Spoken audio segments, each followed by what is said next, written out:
সে অনেক কাল আগের কথা। উত্তরের উঁচু পাহাড়ের উপর দানবদের একটা রাজ্য ছিল। সেখানে বাস করত মহা শক্তিশালী সব দানব। মানুষদের রাজ্যে যেমন ভালো মানুষ খারাপ মানুষ থাকে, তেমনি দানব রাজ্যেও ছিল ভালো দানব আর খারাপ দানব। সেই দানব রাজ্যের ভালো দানবরা ছিল অনেক ভালো, আর খারাপরা ছিল মহা খারাপ। তারা ছিল ডাকাত প্রকৃতির। তারা ভালো দানবদের উপরে হামলা করত।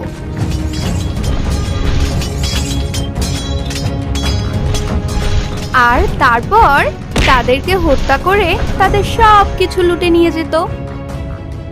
আবার মাঝে মাঝেই তারা পাহাড় থেকে নেমে এসে মানুষের রাজ্যেও হামলা চালাতো।